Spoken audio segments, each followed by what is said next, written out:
Hi. This is the new Akai Force, and when looking at it, one can't help but think of Ableton Push. The purpose of this video is to compare Push 2 as an instrument, not Ableton Live as a DAW, to the Akai Force. The most obvious difference is that Push 2 requires an audio interface and a computer to work, it's just a controller, whereas Akai Force works standalone. So the biggest question is, what are the trade-offs? What are you gaining and what are you missing out on by taking the computer out of the equation? Now, a year ago I made a comparison between Push 2 and Maschine MK3. I'll reference that clip as we go along, so that I don't have to repeat what was said there here. This clip is a result of an hour-long, no questions off the table interview. All right, we're here with Pete from Akai. Hey. And we'll be looking at the new Akai Force, comparing it as much as we can. Obviously, it's very different from Ableton Push and having a computer around, but we'll be focusing on what we miss out or gain from going computerless, what this thing can do. So let's, without further ado, get started. Can you talk a bit about what's going on in the back? Sure, of course. Outputs? So we have 4 audio outputs, the main outputs, and also outputs 3 and 4, which can double as a Q bus. So one of the workflows here is a very DJ workflow taken from the ABC40. So these can be a Q bus or they can be a second auxiliary output. We have combo inputs with phantom power. So that's, you can record microphones, guitars. So two mono. Two monos, which can be used as a stereo input. And can they also be used to bring in external audio, synths, and so on, and apply effects? Totally, yes, yeah. And we'll get to that. There's some fun stuff you can do with this too. Mm-hmm. Over here, if I'm pointing the right way, we have 4 CV gate ports, so you can use this with your modular outboard stuff as well. And then we have MIDI, which, just for the sake of the size of things on the back panel, is on a mini DIN. The product comes with the correct cables, so that you can plug in. Standard? It is the standard. It is the standard. Yes, Akai was always using that polarity for it, so that's cool. And then over here on this side, you have USB master and slave. Mm-hmm. So this can actually be flipped into a computer mode where you can share the drives built in with your computer and also use it as an external sound card. But predominantly, you'll be using the USBs for extended storage or plugging in MIDI keyboards, etc. And we also have an Ethernet port over here. So if you don't like to rely, it has built-in Wi-Fi and Bluetooth. But if you don't like to rely on the Wi-Fi for your Ableton Link session, then you can plug in an Ethernet from the back. Can I drag and drop files through Wi-Fi? Is it the network storage? We don't present as a drive. No. Oh. So the only way. So I know there's connectivity to Splice, but if I want to get my own files on here, it's either through USB. It's either through a USB thing, so we've got an SD card on the front as well, and maybe this is just worth having a look at as well. So we have an SD card on the front, which is very convenient for just plugging in any kind of files you want from your computer. And again, the headphone socket, which is this is outputs 3 and 4. Mm-hmm. So I'll show you how we can do that later, but when you put this into Q mode, then outputs 3 and 4 act as a Q bus, and you can set the Q mix and the master mix here and the headphone level. Cool. So underneath as well, let me just flip that up for you briefly. Cool. You should be able to see that there is a SATA drive underneath as well, so you can expand that with a hard drive. Cool. Nice. All right, so let's talk a bit about project structure. What types of tracks are there? Sure. Okay, so what you're seeing here is a fully populated grid. So that's 8 tracks along here with 8 lanes of data. However, a project is not limited to just those 8 tracks. If I hit the navigate button, you can see that there's a larger aperture of tracks that exist, and you can scroll around them very easily just with the cursor keys.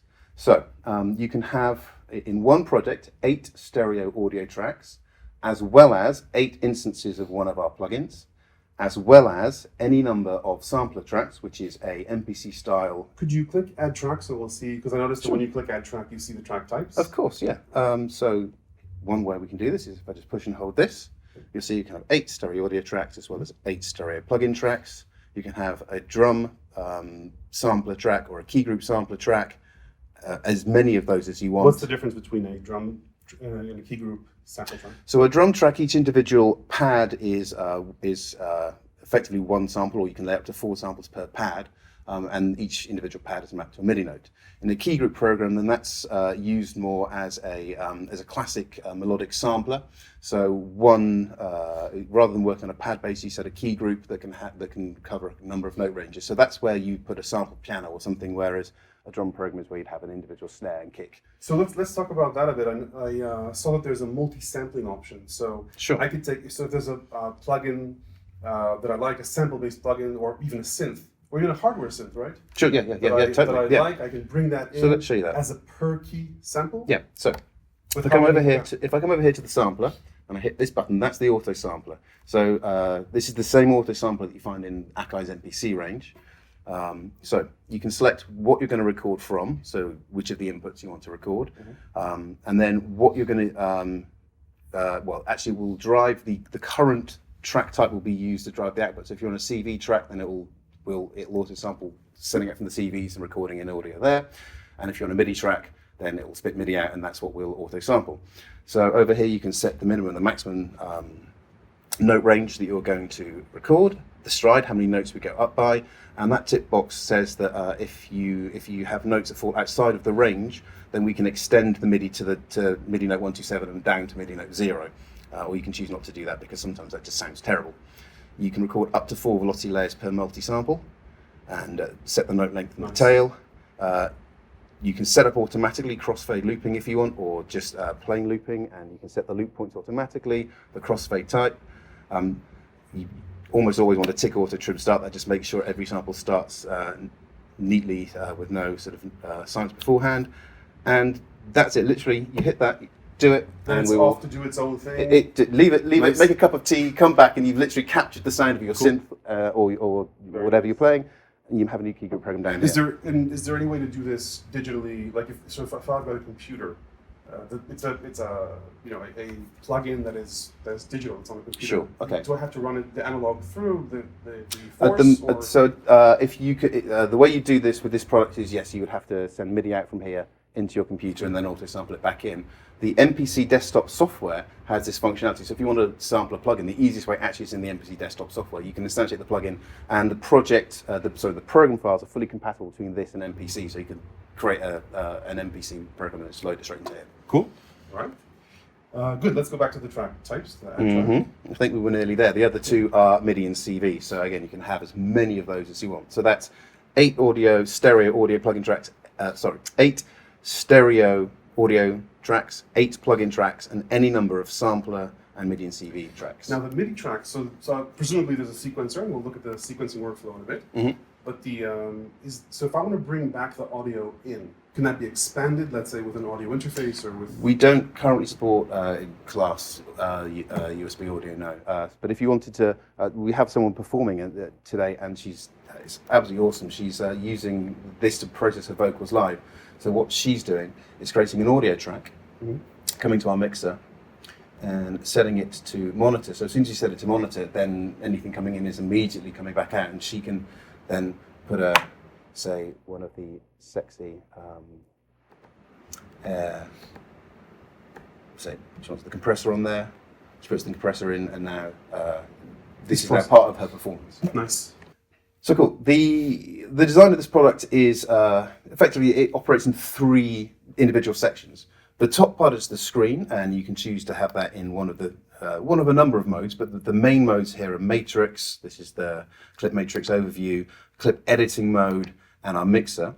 Whatever mode you choose, the screen will always stay there. So the pads, 64 beautiful touch velocity sensitive pads here. They can be set. Are they also pressure sensitive? So yes, after touch. Yeah. Okay. Very much so. And these can operate in 3 modes. The launch mode, again, a clip matrix representation. A notes mode. This is an audio track, so it doesn't have any notes. But if I go to a drum track, then this is just a 4x4 drum program, and a step sequencer. As you see, if I change the pad modes down here, the screen doesn't flicker around. So you can choose to have the screen in one configuration, the pads in another configuration, and then the knobs in the middle are super fun. I really like this angled design, so you can always see these gorgeous OLED displays. So that's a nice piece of design. It's designed to help you just perform really easily again. But these knobs can also be set into one of a number of modes, so they can always be controlling track volume, track pan or sends, very much like the APC40, or they can be a sort of a macro level that controls everything in your project, things in a particular track, and each of these are configurable, or to follow the screen. So and often that's quite fun. So whatever the mode the screen is in, these knobs will be a useful hands-on. So you can assign them to specific parameters wherever you want across the different. Very much so. I suspect that this demo project here, if I go to project mode, then what's been mapped in this project is an overall. I think it's a low-pass filter, so I've got the frequency and the resonance of that filter, and then some DJ kill effects over here as well. So that will operate over the entire project. But if I want to then have the knobs control individual parameters of the current track, then I go into that mode, and now and again, these stay. They don't change when you change the screen mode or the pad mode. So you can have this set how you want to perform. Can you also assign them as macros to control multiple parameters? At the moment, you cannot, but again, I'm going to say watch this space. Of course. Okay, so the pad modes themselves. Launch is very much a clip matrix launch pad, as you'd expect in most 8x8 pad controllers. You can launch entire rows, and you can launch individual clips. That's not going to surprise you at all. The notes mode I find super fun. So in drum programs, then you get sort of an MPC style drum sampler, bank A, bank B, bank C, bank D, and you can quickly flip up and down through more banks with the octave plus and minus shift functions down here. But that's just a drum kit. I didn't actually make a plugin track, so let me just come over here and make the plugin track I was threatening to a few times. So you can have all 64 play. All 64 can play at the same time.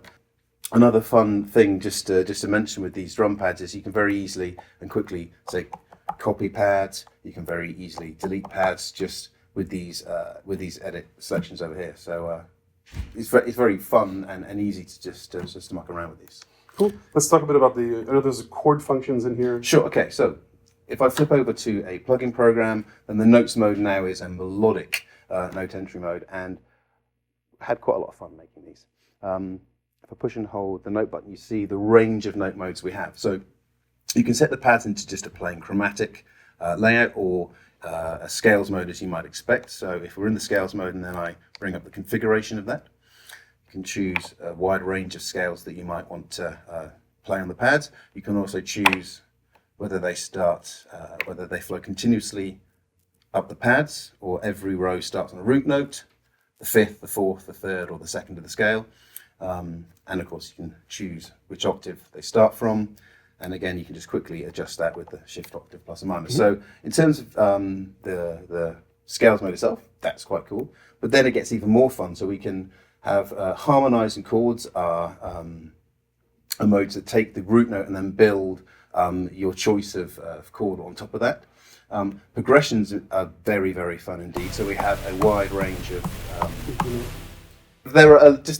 this is super fun though. There's a whole load of different chord progressions. Can you configure your own chords, your own progressions? At the moment, you can't. You can import them, but we haven't. The MPC software again can make progressions that can be imported into here.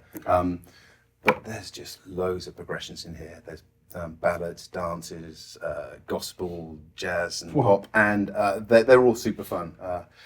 Let's come up to this your thing. So cool. This is the progressions mode. It is super fun, and it's not a gimmick. Those chords are actually really quite cool sounding. You can very quickly just get some ideas for a song just by playing with those. So I do find that really fun. Now I noticed there's a mode where it's split, where you can launch clips and play at the bottom. Does that work with? Oh yes, I love this mode. So hit launch notes at the same time. The top 4 rows are now clip launching, and the bottom rows are listening. So and they can be any of the functions. So they can be notes or chords or. Sure. Yep. And so on. If I just come to the settings now, if I go to the note settings, I'm configuring whatever this section down here is doing. Cool. So other notes modes, I haven't finished yet. We have a sort of a chromatic piano style layout. So pretty much as you'd expect, a guitar layout. This is kind of fun. So here are 6 strings coming across. That's the open strings. This is the 1st fret position, the 2nd fret, 3rd fret. I'm not a guitar player. This doesn't make any sense to me, but my guitar player friends absolutely love this. The chord shapes will work. Yeah. So we have a bass layout. Same thing, this is a 6-string bass. If you want to think about a 4-string bass, it's down the middle. Again, open strings and frets coming up here. And tonets is one that I absolutely love. Tonets is a sort of a geometrical way of representing note relationships. Effectively what you have is going up in thirds and up in fifths. But what I do is I highlight on the pads the notes that are in the current scale that you've configured. So it's just fascinating even to look at this right now, because if you change the scale type, so this is a major arrangement, and you see how the notes cluster. If I change it to minor, you see the notes cluster a different way, and so the harmonic minor and the pentatonic minor. So the geek in me finds that really interesting. But the layout here it takes you into different relationships of notes. You get melodies that you wouldn't have got with the other modes, and that's why I find this one quite fun. So yeah, the notes mode I went to town on. Nice. The notes mode, I think that covers it in the step sequencer again. So this is the third pad mode. Probably best explained if I come to a drum program. So here we've got in a drum program, so I mean, there are 3 step sequencers, I should say. There's a drum step sequencer, a melodic step sequencer, and a lanes mode. Mm-hmm. So this is the drum step sequencer. Here I have a drum program. So if I choose my kick drum, I can just put in, say, let's get that launched, which is so that's the comp I'm editing. So please play. Come back to the step sequencer. So you see time is going past with the green square, and here are some bits I'm putting in. So how does it work in terms of, let's say, if I wanted to zoom in and add ratchets or zoom out? And so okay, you zoom in and out on the views. Yep. So on the step sequencer itself, if you hold this, then if there are more than one page of step sequencer, then you can quickly flip pages here, and you can choose the division of the step sequences down here. So if I push this, it's going to come to an 8th note. So this is going to, I have more steps in now. If I push and hold and come up to say like no, that's the wrong button, sorry, excuse me, 30 seconds, then... triplets? Can you do... And yes, you can do triplets. This little blue square here is triplet. Nice. So now I'm on triplets. So yeah, you can very quickly flip through them. So that's quite fun. So that's the drum step sequencer. Oh, and this is a 16 level, so you can select the level of input. So this is set to as played. If I tap this one, then I'll enter notes at full velocity, and this is a very light velocity. And presumably you can also enter, let's say, repeats with different repeat speeds as you apply pressure. Is that possible? I can't do that just yet, but we will we'll be adding some more step sequencer modes as well. There's just so much we want to add to this baby. So that's the drum step sequencer. The melodic step sequencer is very similar. That probably again makes more sense if I come to that plugin track over here and bring up the melodic step sequencer. So here, rather than this is not going to be my most musical composition in the world, but see, I can select notes and sort of see them all on the grid. So that's more. So how are you? Oh, so you're seeing the steps. Sure. Yeah. Notes per step. Yeah. So with the, I will stop this because it's a terrible noise. But the difference between the drum and the melodic is with the drum you select one of the notes or one of the pads, and then all you'll see on the top half of the events for that note. Whereas in the melodic you see all of the notes. So I know that I have steps here, even though they might not necessarily be the currently selected note, but I can just knock them out easily as well. So you select a step, and then how do you choose the notes per step? For that one, then I will be drilling down into a lower time division down here.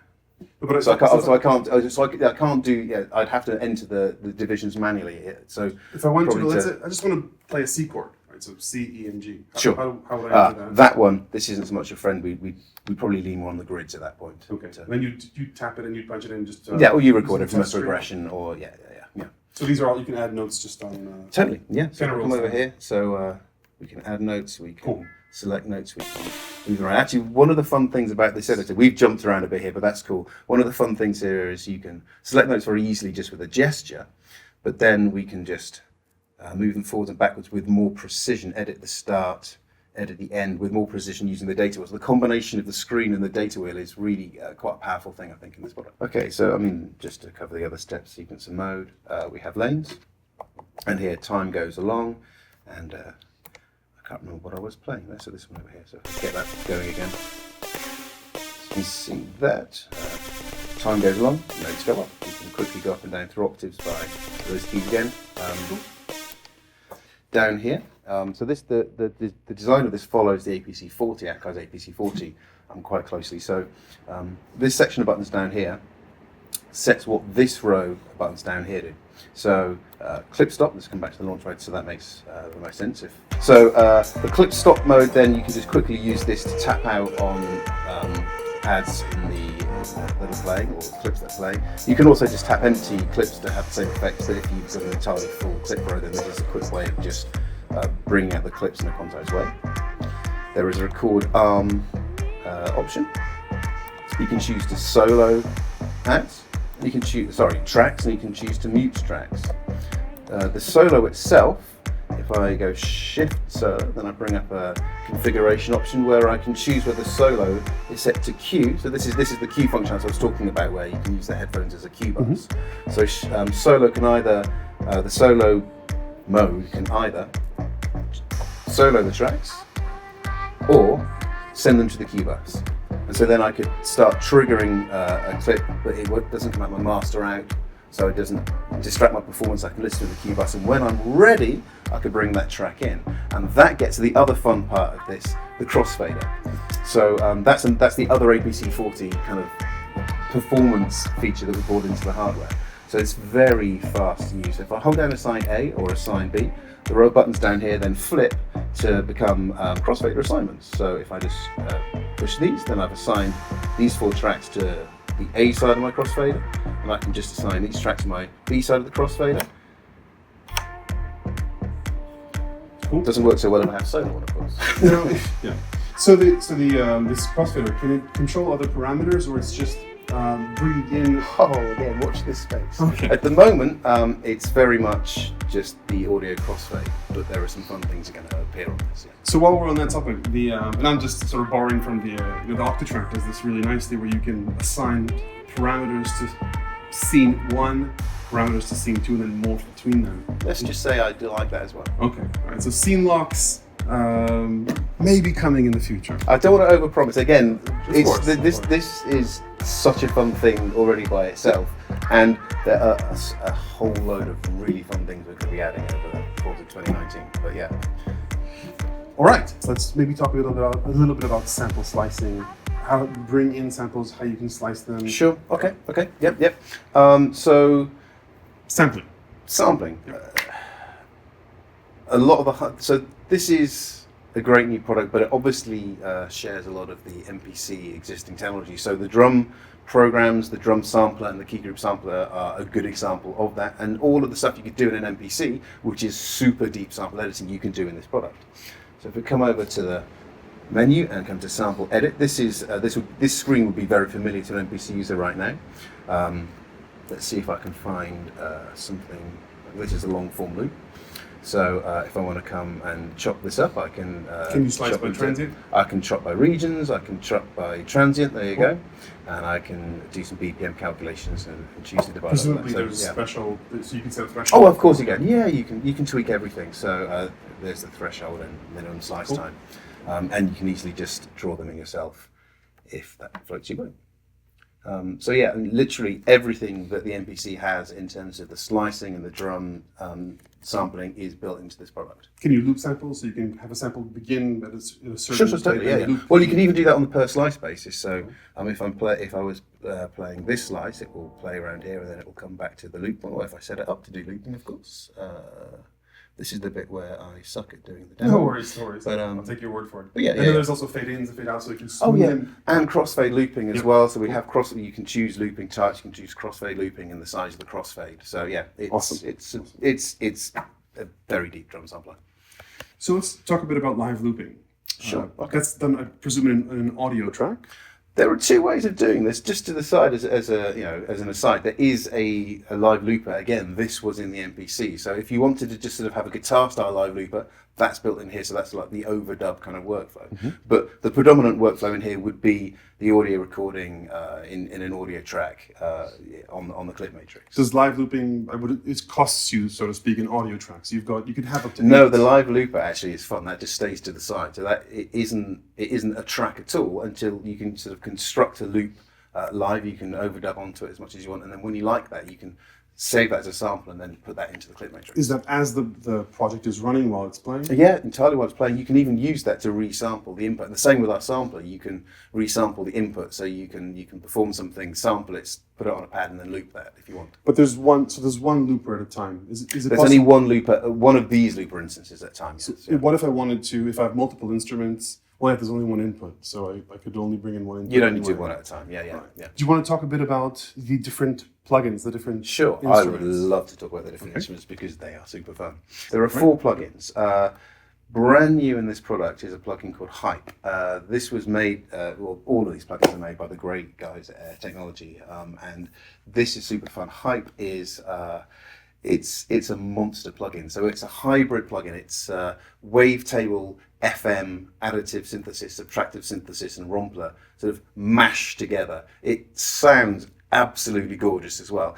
If we revealed each of those individual sections, the number of parameters in this would be insane. So we have this kind of beautiful abstract interface to sort of represent. So there's something like 2,500 patches in this bad boy already. Can we play just a few? Sure, of course. Let's find what I like to listen to. Let's pull up some of the plugs. So if I start here, and let's come to the notes mode and switch on the arpeggiator and just do something right here. That sounds a little bit high to me. Let's do this down here. So here are a few plugs. Let's see what else we can find. Let's come into the synth section. Let's have some big synths.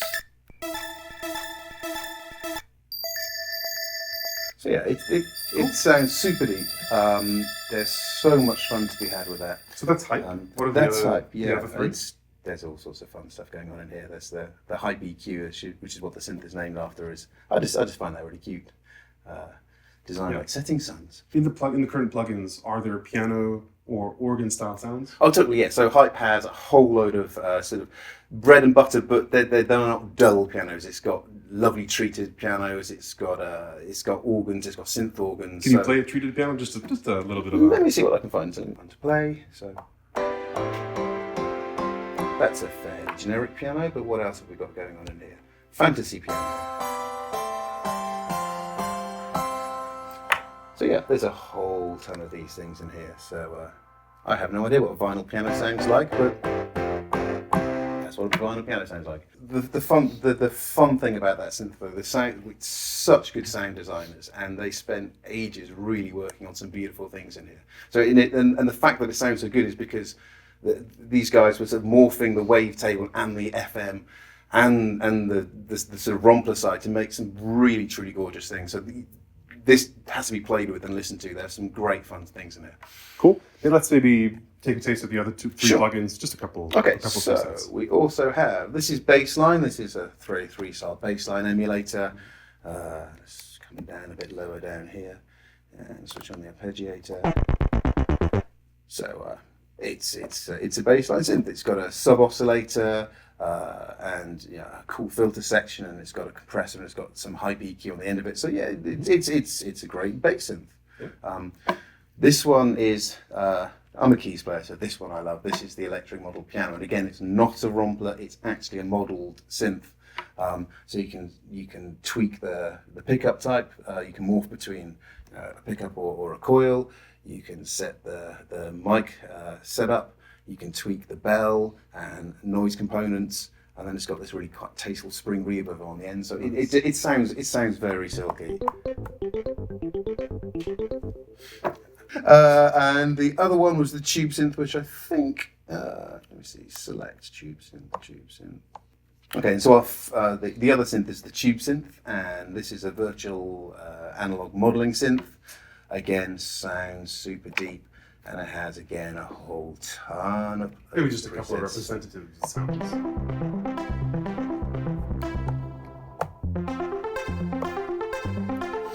So what else have we got here? Let's come into a...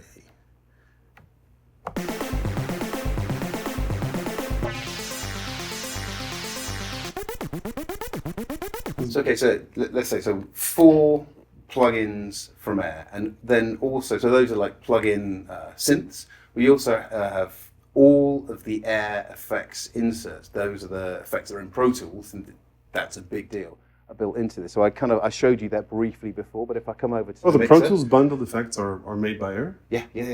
Those guys did them. So the bundling, the Air Creative Effects Suite. So they're all the effects from that, and they've also added another 12, so like transient designers and channel strips. Can you just run through the list very quickly? Sure, of course. Just so we see what they are. Let me pull up the list here. So, channel strip compressor, delays, distortions, enhancers, filter gates, that's a personal favourite, flangers, EQs, lo-fi's fun to grunge up your track, noise gates, phasers, pumpers, reverbs. So all these effects you can apply them on a per track basis, as many as you want, or is there? So in the mixer, there are 4 insert slots per track, and the mixer is pretty deep actually. So it has submixes and sends as well, and you can put those. There are 4 slots there, and there are also you can put them on the master channels as well, and on drum and key group tracks. And there's a submixer. So if I come to my drum track, which was, let me just find it. Here we go. Come to this drum track. If I push Shift and press Mixer, I open the pad mixer. So then each individual pad can have 4 insert slots in it as well. So you can really go deep on putting the inserts in there. Does let's say an EQ or compressor cost me, so to speak, a slot, or are those separate? No. So that is one insert effect. So if you insert one, that's one of your slots. Yeah. Okay. Yeah. And then there are sends as well. So I can have a general reverb. Yep. And you can, and if we come over here, here's the send. So you can then tweak exactly how much of your pad or your channel or your submix you want to send to the sends. And then how many effects are there on the master for the Again, sends? it's 4 slots throughout. It's very symmetric. So the mixer always has 4 slots. The audio coming in, I can apply effects to that, and that goes into one of the audio tracks. So remember I set up this somewhere around here. I set up an audio track as an input. That was a while ago now. So this was an audio track, and I have 4 slots here. So as it plays out, I could put up to 4 stacked inserts on it on the way out. But also, I'm in the sampler. So this is the input strip. So I can also treat the input directly. So if I actually want to record in and print something with the inserts over it, then I can just quickly dial something up on here, and that will be committed to the audio as I come in. It does time and pitch. I think it's obvious that it does. It's got the time stretch algorithm is something we've rewritten, so it's not the same one that's in the MPCs. So let's try and stress test the time and pitch shifting. Sure. Take it to see how it sounds. Okay. So here's a project. If I tap on the top corner up here, this is the master tempo of the project, and by default audio warps to the current tempo.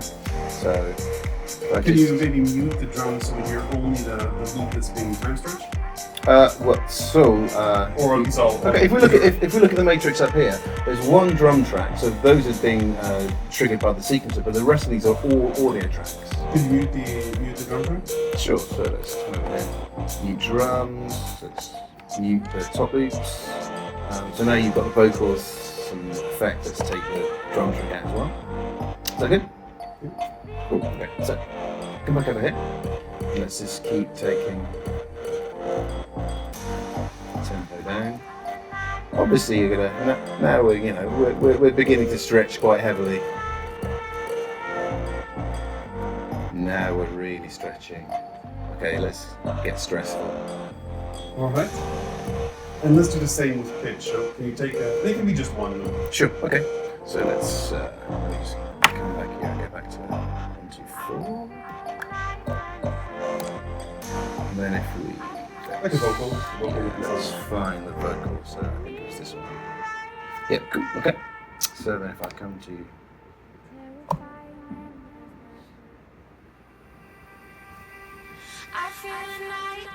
let's come in here. Let's select that clip, and then let's. So the fun thing actually is worth pointing out about our audio clips. This isn't just an individual sample in a slot. This is each individual audio clip is a small audio track. So this is our audio editor. If I come in here, I can just. I didn't want to do that. Let's try that again. I can say choose the cut tool, and I can just drop some cuts in here, and I could select a region, and I could delete that region. If I hit the right delete button, delete that region, or I could select this bad boy here, and I could play it reverse.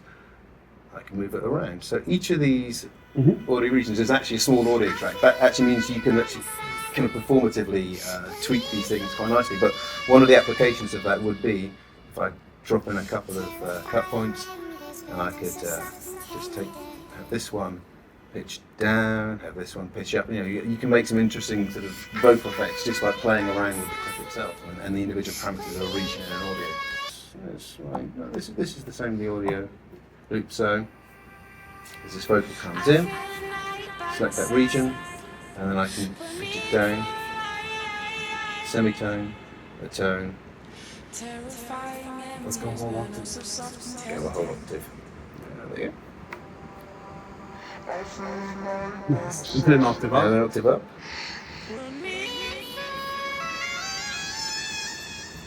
I think she's going to be angry. She's going to be cross. I actually met the vocalist that recorded this at NAMM just yesterday. Cool. So let's talk a bit about arrangement. Is there a song mode? So right now you can set a grid, obviously, and you can play row by row, and you can transition from row to row manually. Sure. Can you set up a sequence? Can you set up a song? Does that exist now? In this release, you cannot. But Okay. in a firmware update that's coming, we will have a pretty cool song arrangement mode. And we will also have multiple different ways of exporting or recording tracks live. And did you give some thought to sort of having a vocal track that runs across the different rows? So maybe can you launch a clip and have that just an entire vocal play through, or Basically, you would and then move through the rows while that one sample is still playing. you could set that with some of the clip trigger options, I guess. But effectively, ordinarily, what you would do is you record one of your clips would be very long, and you just trigger on the other clips underneath and leave that one clip playing. But you could, I think, probably this project demonstrates that to some extent, where the other way of achieving that would be I have, say, this long form vocal here, and I just copy the row down a few times, then I set the launch to legato. So if I still want to launch the row, and I've just got the same clip down here, and as I move down, I'm just legato. So I'll just be moving to the same place in the same clip, just one row down. Clips can be set to launch at the global launch quantization or at their own individual launch quantization. And there's a trigger mode, which is trigger, toggle, and oh no, it's not there. I can't remember where it is now, that's embarrassing. There's a legato mode. And if you trigger legato, it just picks back up in the clip. Rather than starting the clip at the beginning, it jumps in at the right time. So that's legato mode. So that would allow you to keep the same thing flowing down as you played. Cool. So let's talk a bit about expressive control. Is if I wanted to apply pitch bend or modulation, Sure. separate Okay. from So the individual pad. there's no pitch bend mod wheel on this product, but again, you can map the knobs to anything you want. So you can apply pitch and mod to the tunings as you like. We also have our XY effects built into here, so you can run chaos pad style effects either over the master bus or any particular track. So if I just quickly want to instantiate an effect over a track and then pull up, and I can select from a wide range of different treatments there as well. Either for the X or for the Y. So there. Yeah. So anything you can tease us with in terms of upcoming features or things? I try very hard not to do that. However, and this is not a joke, there is an awful lot of stuff we're working on for this, and I'm really excited. So, like we're doing with the NPCs, there's going to be a whole load of updates for this, and it's going to just bring more fun stuff. So I'm really excited to get that through. What about support for third-party plugins or instruments? Is that something that you can talk about? I very much agree. It would be a nice thing. Watch this space. Okay. All right, Pete. Thank you very much. Thanks very much You're for very your time. welcome. So that's it for a comparison between Push 2 and Akai Force. Remember, the comparison isn't between what Ableton can do as a digital audio workstation, as a linear editor, but rather what Push 2 gives you access to as a controller, and what Force does. And I have to say, for version 1.0, Force competes pretty nicely. The biggest disadvantage for Force is obviously the lack of OpenVST plugin support, followed by the number of audio and plugin tracks if that's an issue for you, as well as the number of physical inputs and outputs. And of course, the biggest advantage is the fact that it's a standalone instrument. I think the Akai Force also leads with the sheer amount of note, scale, chord, and launch plus notes mode. So what do you think? Feel free to leave a comment below, hit like if this video was useful, and if you want to get my book of electronic music ideas, tips, and tricks, and support this channel, check out the link to Patreon below or somewhere on this screen. Thanks very much for watching.